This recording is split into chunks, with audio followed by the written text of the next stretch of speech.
안녕하세요. 서울 근교에 살고 있는 30대 여자입니다. 저는 그야말로 믿는 도끼의 발등이 제대로 찍혀 이혼을 하게 되었는데요. 그 믿는 도끼가 제 발등을 어떻게 찍어버렸는지 한번 들어보실래요? 저와 남편은 요리 학원에서 처음 만나게 되었어요. 혼자 자취를 시작하며 배달 음식을 먹던 저는 이대로는 안 되겠다는 생각에 곧장 요리 학원을 등록했고 그곳에서 만난 사람이 남편이었죠. 이렇다 할 요리가 처음인 저와는 다르게 남편은 요리를 꽤나 능숙하게 했고 그런 남편의 도움을 받으며 저는 남편과 빠르게 가까워졌어요. 그렇게 두어 달 저희는 도움을 주고받으며 마음도 주고받게 되었고 남편의 고백으로 연애를 시작하게 되었죠. 참 배울 점이 많다 싶더라고요. 연애를 하는 2년 내내 남편은 한결같이 밝으면서도 참 긍정적인 사람이었어요. 제 앞에 닥친 크고 작은 문제에도 남편은 늘 제 옆에서 아낌없는 응원을 해주기도 하고 때론 해결책을 함께 고민하며 저에게 큰 도움이 되기도 했죠. 그런 남편과 함께라면 저의 앞날도 행복할 거라 생각했고 결혼이라는 단어가 익숙해질 때쯤 제가 먼저 남편에게 프로포즈를 하게 되었어요. 저기 자기야, 나 할 말이 있는데. 무슨 말이길래 이렇게 뜸을 들여? 왜? 무슨 일 있어? 일이 아니고, 아니 다르게 생각하면 엄청나게 큰일이긴 한데 우리 결혼할까? 나 자기랑 이제 연인 사이 말고 부부하고 싶어서. 제 말에 남편은 저를 꼭 안아주며 알겠다고 했고 그렇게 저희는 결혼까지 꼴이 나게 되었습니다. 결혼을 하고 난 후에도 남편은 여전히 다정했으며 제 눈에는 그 어떤 연예인보다 멋진 남자였어요. 전 그런 남편을 많이 사랑했고 저흰 정말 남들이 다 부러워할 만큼 행복한 나날들을 보내고 있었죠. 그러던 어느 날 남편이 많이 지친 얼굴을 하고서 상의할 일이 있다고 하더군요. 처음 보는 남편의 어두운 표정에 전 직감적으로 무슨 일이 있다는 것을 알아챘고 남편의 앞에 앉아 남편의 입이 열리길 기다렸어요. 여보, 나 사실 요즘 많이 지친 것 같아. 회사 일도 그렇고 여러 가지로 내 길을 잃은 기분도 들고 그래. 몸도 마음도 많이 망가지고 지친 상태랄까? 그래서 말인데 나 회사 그만두고 좀 쉬면서 재정비할 시간을 좀 가지면 안 될까? 항상 밝고 긍정적인 에너지를 뿜어내던 남편의 입에서 이런 말들이 흘러나오니 상황이 보통 심각한 상황은 아니구나 싶더라고요. 이러다 내 남편 잡는 거 아닌가 하는 생각이 들기도 했고요. 그래서 제 눈치만 살피며 기가 죽어있는 남편의 손을 잡고 이렇게 말했어요. 여보, 그런 이야기를 왜 그렇게 눈치를 보면서 말해. 당신이 그렇게나 힘들면 쉬면 되지. 당신 하나 쉰다고 해서 우리 집 안 망해. 그러니까 다른 걱정은 하지 말고 당신 몸, 당신 마음이나 재정비해. 여보, 그렇게 말해줘서 고마워. 고맙긴. 만약 내가 힘들어서 회사 때려치우고 싶다고 하면 당신은 뭐라고 할 거야? 그렇게는 절대로 안 되니 죽는 한이 있어도 회사 다니라고 할 거야? 아니, 그건 아닌데. 그래도 내가 가장이고 남자니까 이런 이야기 꺼내기가 쉽지 않더라고. 가장이고 남편인 거 중요하지. 그런데 여보, 나는 당신이 제일 중요해. 당신이 행복하고 당신이 건강해야 나도 행복해지고 건강해져. 그러니까 이제 부담감 좀 내려놓고 다른 길을 찾아봐. 저는 두말 없이 남편의 의견을 따르기로 했고 남편은 그런 저에게 고맙다며 눈물까지 글썽이더군요. 그 결정이 저에게 피눈물이 되어 돌아올 거라는 생각은 그땐 상상하지도 못했네요. 그렇게 남편은 회사를 그만뒀고 제가 이 집의 가장이 되었죠. 남편은 한동안은 쉬며 다른 일자리는 천천히 알아보기로 했고 저 역시 꽤 쉴 것을 예상했던 터라 그저 남편의 뜻을 지켜보기로 결정했죠. 그간 모아뒀던 것도 있기도 했고 조금 아낀다면 생활이 불가능한 상황도 아니었기에 남편의 퇴직금은 감당할 수 있을 거라 생각했는데 문제는 전혀 예기치 못한 곳에서 일어나더라고요. 그건 바로 남편의 씀씀이었어요. 남편은 한동안은 모자랐던 잠을 잔다거나 책을 읽는 등 주로 집안에서 시간을 보내며 그간의 노고를 씻어내곤 했었는데 어느 순간부터 밖으로 나돌기 시작하더니 이때껏 보지 못한 사치가 시작되더라고요. 스트레스를 돈으로 풀기로 작정이라도 한 사람처럼 속된 말로 돈을 물 쓰듯 흥청망청 쓰기 시작하는데 이대로 괜찮은가 하는 생각마저 들더라고요. 처음에는 그러려니 했던 마음도 남편의 사치가 점점 심해지니 이건 아니라는 생각이 들었고 어느 날은 상의도 하지 않고 차를 바꾼 것을 보는 순간 전 이대로는 안 된다는 생각이 확실하게 들더군요. 그래서 결국 남편에게 한마디 하게 되었죠. 여보, 차는 언제 바꾼 거야? 전에 타던 차도 상태 괜찮았잖아. 그게 친구가 차를 바꿨는데 한번 몰아보니까 괜찮더라고. 그래서 나도 기분 전환할 겸 해서 바꿔버렸어. 기분 전환 겸? 차가 한두 푼도 아니고 그렇게 비싼 걸 살 거였으면 나하고 상의 정도는 했어야지. 당신 회사 일로 바쁘니까 그냥 혼자 결정한 거지. 그리고 내가 내 돈으로 산다는데 당신이 왜 화를 내? 다 내가 능력이 되니까 산 거라고. 그러니까 당신도 이 일엔 뭐라고 말하지 마. 내가 알아서 능력껏 쓰는 거니까. 낯설더라고요. 제가 아는 남편은 책임감도 강하고 언제나 저를 옳은 길로 인도하던 사람이었는데 제 앞에 서 있는 남편의 모습은 전혀 다른 사람 같은 기분마저 들더군요. 그런 낯선 남편의 모습에 멍한 것도 잠시 저는 정신을 차리고 다시 남편에게 좋은 말로 설득을 해보려고 했었어요. 그래, 당신 마음, 당신 말이 어떤 뜻인 줄 잘 아는데 그건 당신이 총각 때나 가져야 하는 마음이지. 지금은 당신 나랑 결혼하고 가정까지 이뤘잖아. 당장은 아니지만 우리 아기도 가져야 할 거고 그러면 돈 드는 데가 한두 군데가 아닐 텐데 지금부터 부지런히 모아둬야 하지 않을까? 꼭 아기 때문만이 아니라 우리가 훗날 조금이라도 편하게 살려면 조금 아끼자는 말이지. 지금 당신이 회사도 쉬고 있는데 새 차가 왜 필요해? 심지어 타던 차도 깨끗하고 고장난 것도 없었으니까 나로선 이 상황이 이해되지 않아. 거기에다가 우린 부부인데 당신이 무엇을 하든 상관하지 말라니. 내가 당신이 한 일에 지적하는 상황이 되어버린 것 같아 당신 기분이 나빠진 건 충분히 이해하겠는데 아무리 이해를 한다고 해도 당신이 나한테 그렇게 말하면 나 굉장히 섭섭해. 남편은 조곤조곤 말하는 저를 보며 할 말이 없었는지 애꿎은 입술만 잘근잘근 씹으며 제 눈치를 보더라고요. 저 역시 더는 남편 기를 죽이고 싶진 않았기에 더는 장황하게 설명하지 않고 핵심만 짚어 말해주었어요. 어쨌든 내 생각은 그래.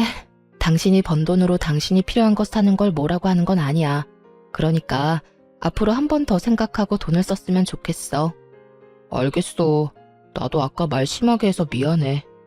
미안하다는 남편의 말과는 달리 기분이 완전히 상해버린 듯 표정은 좋지 않았고 그날 이후 눈에 보이게 기분 나쁜 티를 내기 시작하더라고요. 제가 기분을 좀 풀어주려 말을 걸어도 시큰둥하게 답을 한다거나 장을 보러 함께 나가는 날에 손이라도 잡으려고 하면 티가 나게 손을 치워버린다거나 하는 행동으로요. 이 모든 언행도 이해가 되지 않았지만 제가 제일 이해가 되지 않는 건 그런 일이 있었는데도 불구하고 고쳐지지 않는 남편의 씀씀이었어요. 말로는 알겠다, 네 말을 다 알아들었으니 앞으론 그러지 않겠다 라곤 했지만 여기저기 숨겨놓은 새로운 옷과 신발이 발견될 때마다 저희 사이엔 미묘한 다툼이 일곤 했어요. 처음 숨긴 것을 들켰을 땐 예전에 사둔 것이라며 변명이라도 하던 남편은 점점 더 뻔뻔하게 변해갔고 어느 날부턴 앵무새처럼 똑같은 말만 뱉어내더군요. 여보, 이 옷은 또 뭐야? 이거 엄청 비싼 거 아니야? 또 샀어? 세일하길래 샀어. 당신 정말 왜 이래? 내가 이런 말까진 하지 않으려고 했는데 당신 일을 쉬면 씀씀이라도 줄여야지. 어떻게 수입도 없는 사람이 수입이 있을 때보다 돈을 더 헤프겠어. 아, 진짜. 내가 벌어놓은 돈으로 이때껏 고생한 나한테 보상 좀 하겠다는데 뭘 그렇게까지 나무라기만 해. 당신이 이러면 이럴수록 난 더 숨이 막힌다고. 그러니까 그냥 좀 내버려두면 안 돼? 모든 일엔 정도라는 것이 있는 것인데 남편은 그 정도라는 것은 알지도 못하는 사람처럼 굴었고 상황이 그렇게까지 되자 저는 더 싸우고 싶지도 않아 입을 다물게 되더군요. 제가 입을 다물자 저희의 사이는 다시 좋아졌고 저는 저것도 다 한때일 거란 마음으로 남편을 지켜보기로 했죠. 그러던 어느 날 아빠가 갑자기 쓰러지셨다는 소식을 듣게 되었습니다. 엄마는 제가 고등학교 때 돌아가셨고 외동딸인 저는 아빠의 걱정이 클 수밖에 없는 상황이었죠. 천만다행으로 아빠는 위험한 고비는 넘기고 수술을 하게 되었지만 의식이 없던 터라 수술비를 제가 마련해야 하는 상황이 되어버렸어요.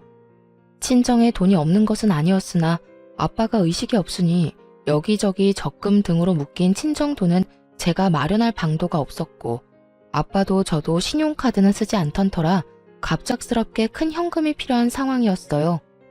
저는 하는 수 없이 시댁으로 찾아가게 되었습니다. 사실 제가 결혼을 하고 난 후 얼마 되지 않았을 때 시댁에 금전적 위기가 있었는데요. 시집 오기 전 아빠가 비상금을 하라며 주셨던 돈을 시아버지에게 빌려드린 적이 있었거든요.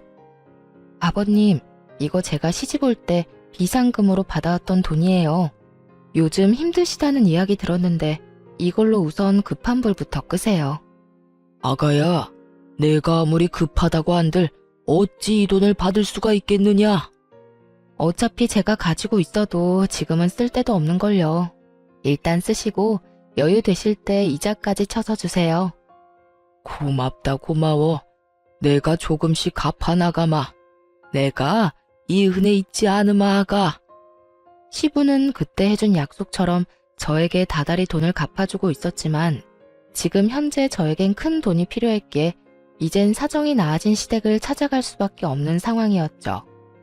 갑작스러운 저의 방문에도 시댁에는 시모뿐 아니라 시부도 저를 기다리고 계셨고 저의 안색이 좋지 않음을 눈치를 챈 시부가 무슨 일이냐며 물어왔어요.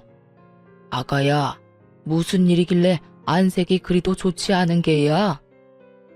그게 친정아버지가 쓰러지셨어요. 그래서 수술비가 급하게 필요한데 갑자기 그 큰 돈을 구할 데도 없고 해서 앞전에 빌려드린 돈을 좀 받을 수 있을까 해서요. 아무래도 돈 이야기이니 조심스러워질 수밖에 없었고 그 어느 때보다 신중하게 꺼낸 말이 끝나자마자 시부와 시모의 눈치를 살필 수밖에 없더군요. 그런데 제 말을 들은 시부의 얼굴이 불그락 푸르락 환한 얼굴이 되어갔고 전 왜 그러는지 이유를 알 수 없으니 그저 눈치만 더욱 살피게 되더라고요. 그간 시댁 어른들의 인성을 지켜본 바론 제가 단순히 돈 이야기 좀 꺼냈다고 저리 인상을 찌푸릴 사람들이 아니었던 터라 전 시부가 화를 내는 그 상황이 좀처럼 이상하게 느껴지더군요. 침묵은 저의 예상보다 길어졌고 그 무거운 침묵을 깬 건 다름 아닌 시모였습니다. 이 자식이 진짜 도대체 무슨 짓을 하고 다니는 거야? 시모의 첫마디에서 알게 되더라고요. 아, 남편이 큰 사고를 치고 있구나 하고요. 전 최대한 마음을 가다듬으며 시모에게 연유를 물었어요. 어머님, 왜 그러세요? 아가, 혹시 네 남편한테 돈 받은 거 없니? 네?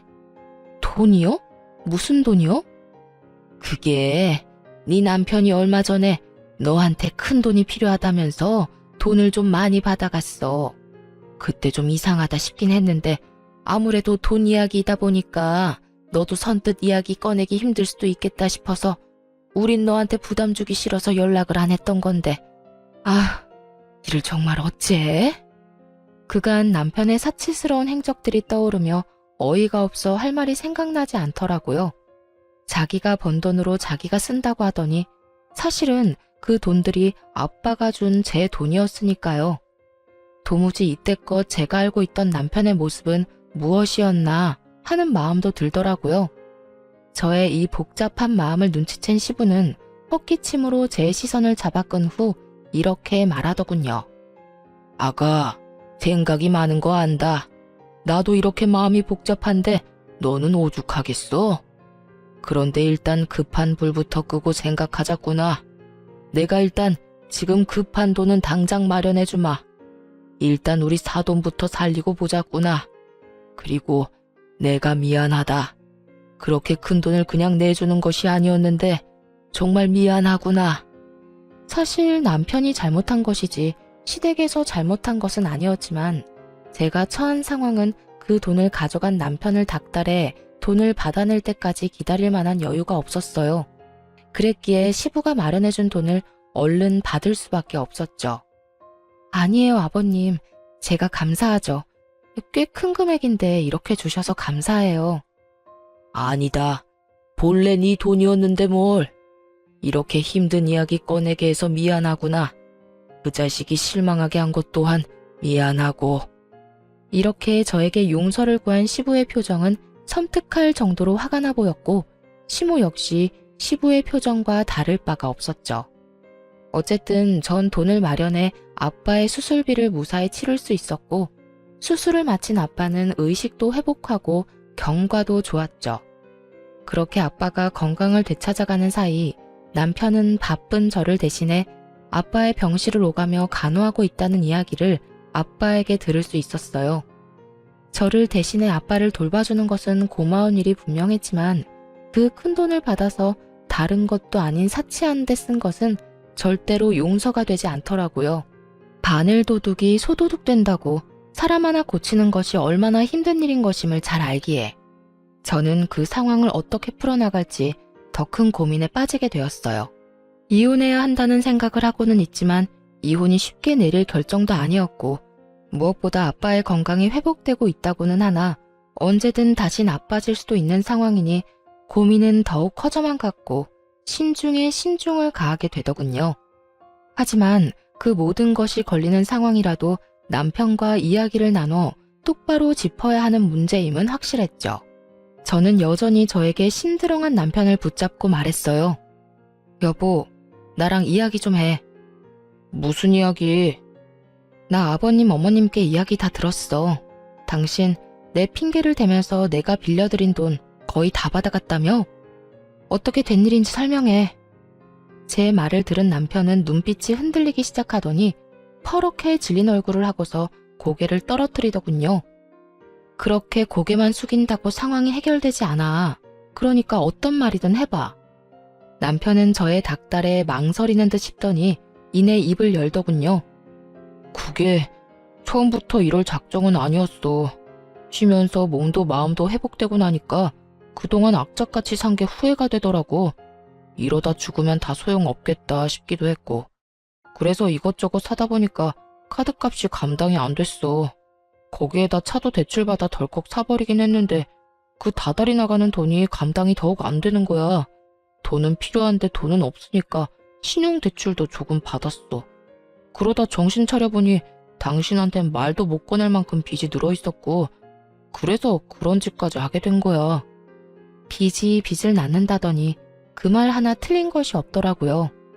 남편은 감당하지 못할 만큼의 사치를 부리고 있었고 그 결과 저에게 큰 실망을 안겨주었던 것이었죠. 전 당장이라도 욕이 튀어나오려는 것을 겨우 누르고서 남편에게 말했어요. 당신, 나 알지? 난 가까운 사람이랑도 돈 거래 안 하는 사람이야.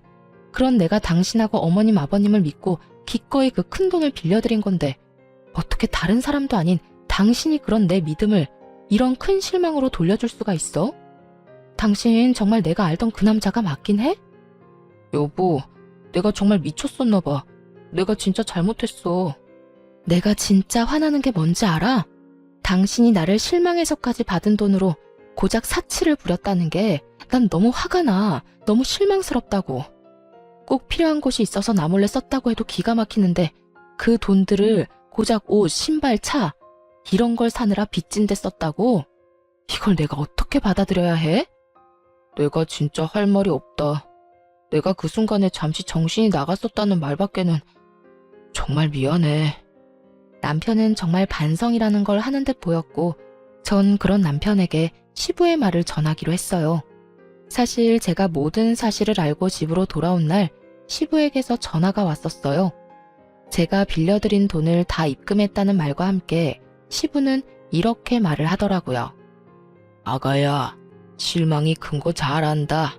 그래도 나를 봐서라도 한 번만 더 기회를 주면 안 되겠어? 아버님, 그게 저도 고민이 많아요. 그래, 왜 안 그렇겠어? 그래도 네가 나를 봐서라도 기회를 한 번 더 준다면 내가 어떻게 해서든 정신교육 다시 해놓으마. 정신교육이요? 그래. 일단 그 녀석이 가져간 돈은 내가 다 받아낼 생각이다. 사돈 수술만 잘 끝나고 나면 우리 회사에 출근시켜서 온갖 자비는 다 시킬 생각이야. 밑바닥부터 굴리다 보면 그 녀석도 동기한 줄 알겠지. 옆에서 끼고 있으면서 인간 한번 만들어 보마. 그러니 나를 믿고 한 번만 더 지켜봐주면 안 되겠어? 시부에 이런 부탁이 없었다면 당장 이혼을 했을 수도 있었을 텐데 저는 많은 고민을 한 끝에 남편이 아닌 시아버지를 한 번 더 믿어보기로 했고 저의 긍정적인 반응에 시부는 자신에게 돈을 다 받았다는 말은 하지 말라고 당부하셨어요. 전 시부의 당부 그대로 남편에게 전했고 남편은 아직 정신을 덜 차렸는지 반발하고 나서더군요. 뭐? 내가 아버지 회사에? 그것도 말단 사원도 아니고 잡일이나 하는 직원으로 출근을 하라고? 내가 왜? 지금 당장 다른 곳에 취업해도 그런 취급은 받지 않는다고. 그런데 내가 왜?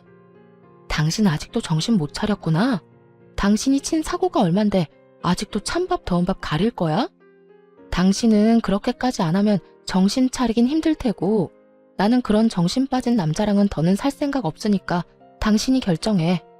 아버님 회사에 출근할 거야 아님 나하고 이혼할 거야? 저는 남편에게 마지막 기회를 주었고 남편 역시 저의 확고한 의지를 알아챘는지 저와 시부가 시키는 대로 하겠다고 하더군요. 바로 다음 날부터 시부의 회사로 출근하기 시작한 남편은 밤이 되면 거지꼴이 되어 들어오더라고요. 듣기로 시부의 회사에서 남편이 주로 하는 일은 청소부터 시작해서 짐 나르기 등 주로 몸을 쓰는 온갖 잡일을 하고 있다고 하더군요. 시간이 흐를수록 남편의 꼴은 보기 힘들어졌지만 그 눈빛만큼은 예전 제가 알던 눈빛으로 돌아오고 있었고 그렇게 힘들게 번 돈은 남편의 생활비와 시부에게 매달 갚는 돈을 제외하곤 모두 저에게 고스란히 입금이 되었어요. 전 그 돈을 따로 모아두었다가 시댁에 큰 행사가 있을 때 쓰기도 하고 일정 금액이 되면 적금으로 묶어두기도 했죠. 그렇게 1년 남짓 남편은 제가 알던 남편의 모습으로 돌아와 있었고 전 그 당시 남편과 이혼을 하는 대신 기회를 한 번 더 주었던 것을 참으로 다행이라고 여기며 지내고 있었죠.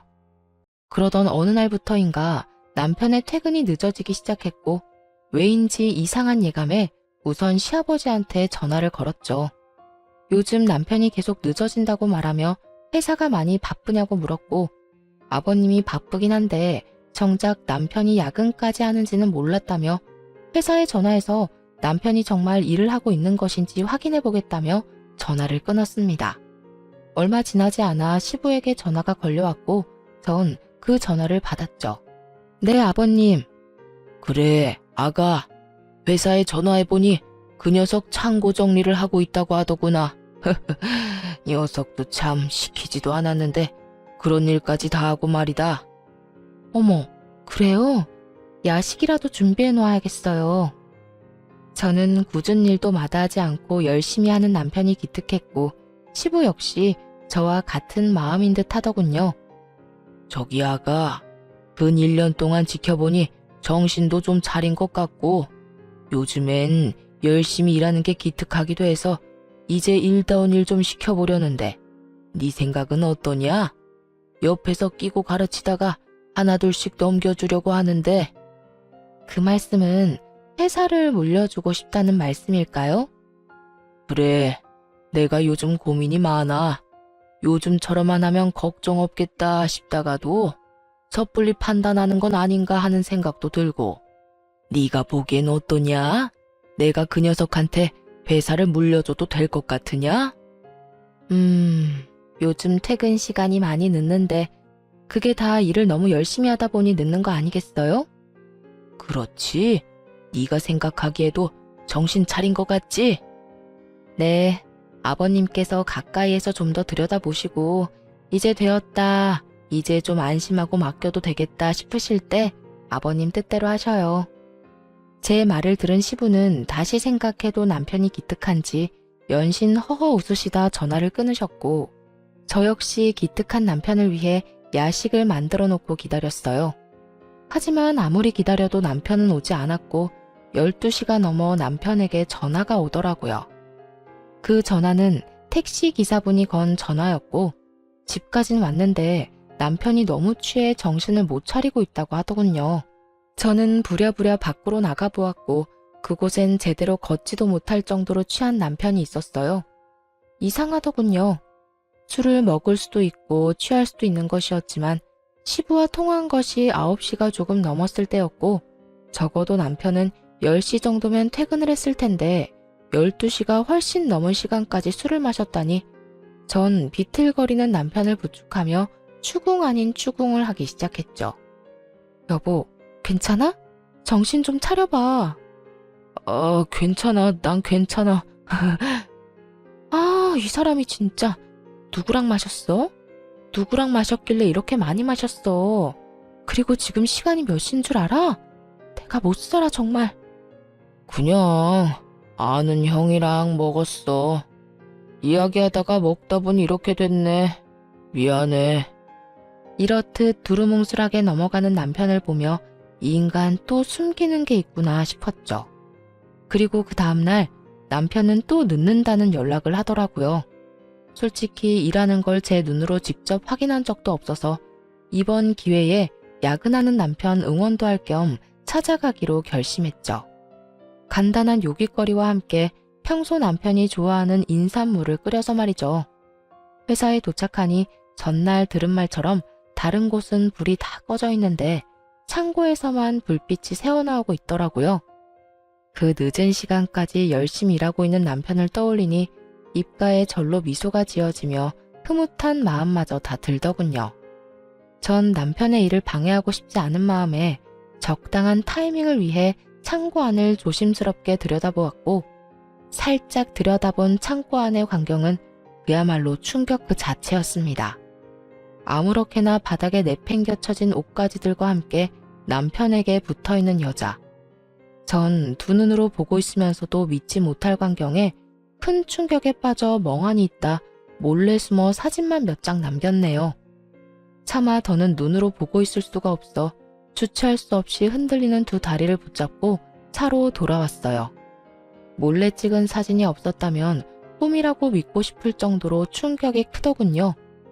충격에 빠져 울던 저는 시부의 얼굴이 떠올랐고 얼른 전화를 걸었죠.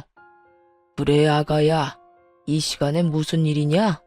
아버님, 그게 혹시 그이랑 지금 회사에 같이 있는 여자가 있는데 누구인지 아시나요? 그게 지금이라면 우리 회사 경리일 거다. 오늘 창고 재고조사하면서 정리한다고 했었어. 김 과장도 오늘 남았나? 외근 나갔었지.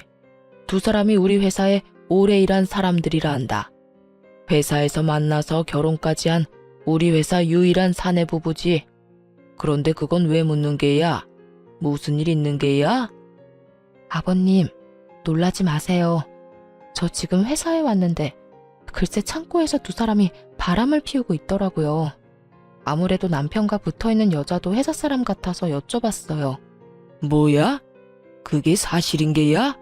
네, 아직 그 두 사람 창고 안에 있어요. 아버님, 지금 당장 그 김 과장이라는 분 좀 회사로 불러주세요. 시부는 화가 엄청나게 난 듯했고 그 화는 제 말을 완전하게 믿는다는 뜻과도 같았죠. 그렇게 전화를 끄는 전 얼굴 한번 본 적 없는 김 과장이라는 사람을 기다렸고 얼마 지나지 않자 신발도 제대로 신지 않은 김 과장이 다급히 창고로 뛰어들어가더군요. 그 뒤로는 뻔한 결말이었어요. 남편은 옷도 제대로 갖춰 입지 못한 채 김 과장에게 머리채를 잡혀 창고 밖으로 끌려 나오고 있었고 그 뒤를 울고불고 난리가 난 상간녀가 나오더군요. 전 그 모든 광경을 지켜보고 있었고 남편은 김 과장에게 일방적으로 맞기 시작했어요. 한참을 맞고만 있던 남편은 김 과장의 주먹질이 끝나자 그 앞에 무릎을 꿇고 빌기 시작하더라고요. 과장님, 죄송합니다. 정말 죄송합니다. 제가 잠시 미쳤었나 봅니다. 죄송? 이게 죄송하다는 말로 끝날 문제야. 어떻게 가정 있는 여자랑 그딴 짓을 할 수가 있어? 그것도 내 와이프인 거 뻔히 알면서 어떻게 그딴 짓을 할 수가 있냐고? 정말 죄송합니다. 입이 10개라도 할 말이 없습니다. 제발 한 번만 용서해 주십시오. 용서? 이게 용서가 될 일이라고 생각해? 도대체 언제부터야? 도대체 언제부터냐고? 얼마 되지 않았습니다. 정말이에요. 그러니까 과장님, 제발 아버지랑 제 아내한테만큼은 비밀로 해주시면 안 되겠습니까? 뭐? 비밀? 네, 그 두 사람 알면 저 진짜 죽습니다. 제발 좀 살려주십시오. 제발요. 이렇게 부탁드리겠습니다. 남편은 김 과장의 발밑에 엎드려 눈물을 흘리고 빌었고, 그런 모습을 보던 상간녀 역시 무릎을 꿇고 빌기 시작하더군요. 여보, 정말 잘못했어. 그런데 우리 오늘이 정말 처음이야. 믿어줘.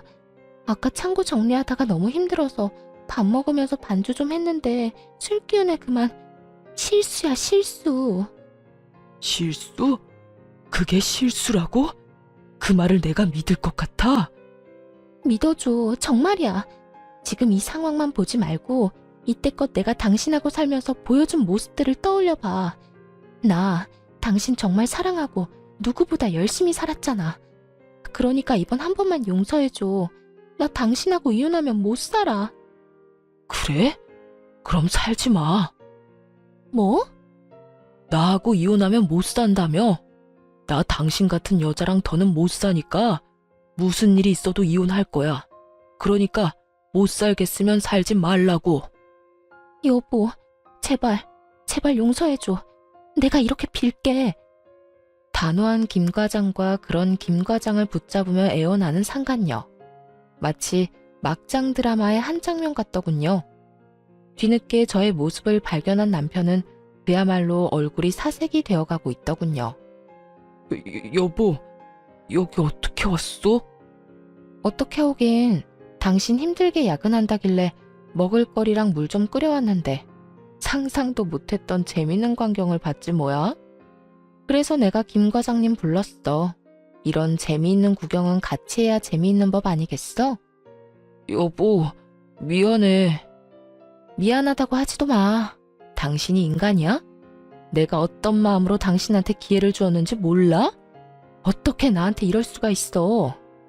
저는 절규 섞인 고함을 내질렀고 저의 이런 모습에 남편은 고개를 바닥에 쳐박고 애원하며 빌기 시작하더군요. 여보, 진짜 미안해. 내가 정말 미쳤었어. 처음부터 이러려고 했던 건 아닌데 정말 미안해. 내가 당신한테 너무 큰 잘못한 거 알아.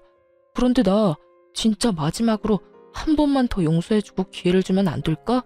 나 이때까지 잘해왔잖아. 오늘 일은 정말 실수야. 실수라고. 실수? 실수라고? 나 말을 안 해서 그렇지. 지난 1년 동안 너무 힘들었어. 일은 일대로 힘든데 내 주머니로 들어오는 돈은 없지. 아버지 눈치에 당신 눈치에 그 상황이 너무 답답하기도 하고 짜증도 나고 그렇더라고. 그런데 그때 나한테 저 여자가 잘 대해주니까 나도 모르게 눈길이 가서 이런 실수를 저지르게 됐어. 그렇다고 마음을 줬다거나 그런 일은 절대로 없었어. 정말이야. 내가 진짜 미쳤었어. 그러니까 나한테 한 번만 더 기회를 주라. 응? 제발. 이런 상황에서까지 저의 탓을 하려는 남편을 보고 있는데 정말 어이가 없더라고요. 저의 탓을 하면서도 용서를 구하는 그 이중적인 잣대를 뽐내는 남편에게 전 지금까지와는 비교도 되지 않을 절망스러운 사실을 알려주었죠. 변명 잘 들었어. 그런데 어떻게 하지? 난 용서할 생각이 조금도 없는데. 그리고 당신한테 알려줄 사실이 한 가지 더 있는데 지금 여기로 누가 오고 있는 줄 알아? 누구? 설마 아니지? 맞아. 지금 떠오른 그 사람. 아버님 지금 오고 계셔. 아마 다 오셨을 거야. 내가 과장님을 어떻게 불렀겠어? 다 아버님께 말씀드려서 불렀지. 제 말에 남편은 제가 등장했을 때보다 더 큰 절망에 빠지며 얼굴이 새파랗게 질려가더군요. 새파랗게 질려가는 건 상간녀도 마찬가지였고 남편은 저와 김 과장에게 애원하며 부탁하기 시작하더라고요. 여보, 과장님, 제발 저 한 번만 좀 살려주세요. 제발 아버지한텐 다 오해였다고. 알고 보니 당신이 잘못 본 거였다고. 과장님도 아무것도 못 봤다고 그렇게 좀 말씀해 주세요. 제발요. 제발 제발. 이렇게 부탁드릴게요. 이렇게 부탁해 여보. 남편은 거의 바닥을 기다시피 애원했지만 그 애원이 무색하게도 그 순간 시부가 무서운 얼굴로 남편을 향해 다가와 그대로 남편의 뺨을 내리쳐버리더군요. 네 이놈, 네가 어떻게 이렇게까지 쓰레기일 수가 있어? 네 놈이 어떻게 이렇게까지 정신을 못 차릴 수가 있냐고. 이제 하다하다 바람까지 피워? 그것도 엄연히 가정이 있는 여자를? 아버지, 제가 다 잘못했습니다. 정말 반성하고 있어요. 정말입니다. 제발 용서해 주세요. 남편은 시부의 바짓가랑이 붙들고 용서를 구했고 시부는 그런 남편의 손을 가차없이 뿌리치더군요. 용서? 그게 네 입에서 나올 수 있는 단어라고 생각하는 게야? 내가 미쳤었지. 내가 생각을 잘못해도 한참 잘못했던 게야. 네가 요즘 열심히 일하는 것 같길래 내 회사를 맡겨도 될 거라고 내 잠깐 착각을 했구나. 자식 새끼 잘못 키운 줄도 모르고 내가 피땀 흘려 고생한 내 회사를 너 같은 버러지한테 넘겨서 망할 뻔했어. 넌 내 회사를 물려받을 자격도 없고 내 자식으로 인정받을 자격조차 없다. 이후로 네가 밖에서 죽든지 말든지 나는 신경을 쓰지 않을 테니 너도 오늘부터 부모 없다고 생각하고 살거라. 눈앞에서 회사를 놓쳐버린 남편은 애원을 넘어 간절하게 시부에게 빌기 시작했어요. 회사요? 그게 정말이세요? 저는 아버지가 그런 생각하고 계신 줄도 모르고 제가 잠시 미쳤었나 봐요. 그러지 말고 제발 한 번만 봐주세요. 저도 사람인데 실수도 할 수 있는 거잖아요, 아버지. 마지막이라 생각하시고 한 번만 더 기회를 주시면 제가 정말 더 열심히 할게요. 뭐? 실수? 네 놈이 한 짓은 실수로 덮을 수 없는 중대한 사안이고 너 하나 때문에 내 회사에서 10년 넘게 일한 과장은 소중한 철을 잃었다. 네가 사람 새끼면 회사에 눈이 멀어서 봐달라는 말이 입 밖으로 나와선 안 되는 게다. 제가 정말 입이 10개라도 할 말이 없는 상황이라는 건 잘 알아요. 그런데요, 아버지. 저는 아버지의 하나뿐인 아들이잖아요. 하나뿐인 아들이 뭐가 대수냐? 그깟 아들 처음부터 없는 셈 치고 살면 되는 것을. 네가 무슨 말을 짓거리든 내 생각엔 변함이 없을 테니 그런 줄 알고 쏙 꺼지거라. 남편에게 단호하게 못 박은 시부는 몸을 돌려 김 과장과 상간녀를 향해 이렇게 말하더군요. 자네는 오늘부로 당장 퇴사 조치할 테니 그런 줄 알고 내일부턴 출근하지 말게. 김 과장한텐 내가 입이 10개라도 할 말이 없어. 미안하네. 일단 우리 이야기는 내일 하도록 하고 오늘은 자네 저 데리고 돌아가 보게. 집안 문제로 할 이야기가 많을 터이니. 이렇게 말한 시부는 저의 손을 잡고 그 자리를 벗어나게 해주었습니다. 시부는 아무래도 집에 혼자 두기가 불안했는지 저를 시댁으로 데리고 갔고 시댁엔 저를 걱정스러운 표정으로 기다리고 있는 시모가 있더군요. 아가, 괜찮아? 어머님, 이제 어떻게 해요? 저 이제 어떻게 해요? 그래, 울거라 울어. 나도 이렇게 울고 싶은데 너는 오죽하겠니? 이 어미가 미안하다. 내가 자식 새끼를 잘못 키웠어. 내가 다 미안하다, 아가. 시모는 저를 꼭 끌어안으며 자신이 더 미안하다고 했고 전 그런 시모의 품에서 참았던 눈물을 한참을 흘렸습니다. 그렇게 한참을 운 저에게 시부와 시모는 자고 가라며 저를 붙잡았지만 저는 괜찮다고 하며 집으로 돌아왔어요. 시댁에서도 쫓겨날 것이 분명한 남편이 집에서 편히 지내는 꼴은 볼 수가 없었거든요. 집으로 돌아온 저는 남편의 짐을 싸 문 앞에 던져두고 집 비밀번호를 바꿔버리곤 친정으로 가서 지내기로 했어요. 아무래도 남편의 흔적이 가득한 그곳에선 한시도 숨을 쉬고 싶지 않았으니까요. 제가 친정에 간다는 말을 들은 시댁에서 친정에 전화해 용서를 구하고 상황을 잘 설명해준 덕분에 친정에 도착한 저는 긴 설명 대신 아빠에게 따뜻한 마음의 위로를 받을 수 있었어요. 우리 딸 고생 많았어. 아빠, 죄송해요. 이런 꼴 보여서. 네가 뭐가 죄송해? 네가 잘못한 게 뭐가 있다고. 그러니까 나한테 죄송할 필요도 없어. 아빠, 고마워요. 고맙기는. 딸, 잘 들어. 그놈이랑 너랑 이혼한 이유 중에 네 잘못은 단 하나도 없어. 넌 할 만큼 했고 이젠 후회 없이 네 삶을 살면 되는 거야. 후회는 너같이 좋은 여자 놓친 그놈이나 하는 거지 네가 할 것이 아니란 말이야. 그러니까 우리 딸은 그런 미련스러운 감정은 갖지도 말고 앞으로 행복하게 너만을 위해서 잘 살자. 알겠지? 아빠는 저를 위로해 주셨고 저는 그런 아빠의 응원을 받으며 힘을 낼 수 있었습니다. 그 뒤로 전 이혼을 진행했고 다들 그렇게 하시듯 저 역시 상간녀 소송을 함께 진행하게 되었죠. 저의 예상대로 두 사람은 하룻밤의 실수가 아니었고 그 증거들은 시부의 회사 내 CCTV에서 심심치 않게 나오더군요. 여러 증거 덕에 저는 위자료를 두둑하게 챙김과 동시에 재산 분할 역시 저에게 유리한 쪽으로 판결이 나며 성공적인 이혼을 하게 되었습니다. 전 남편은 아예 시댁에서 쫓겨났다고 들었어요. 상간녀와 외도를 저지르며 빚을 또 내고 있었던 터라 이리로 보나 저리로 보나 생각할 필요도 없이 빚쟁이가 된 것은 자명한 일처럼 보이더군요. 거기에다 저에게 위자료를 줬을 뿐 아니라 상간남 위자료도 줬을 테니 그 인간에게 남은 인생도 참 한숨뿐이겠더군요. 상간녀 역시 이혼을 당했고 이혼을 하고 난 후에는 빚쟁이가 된 전 남편을 버리다시피 하고 도망을 갔다는 이야기를 들을 수 있었습니다.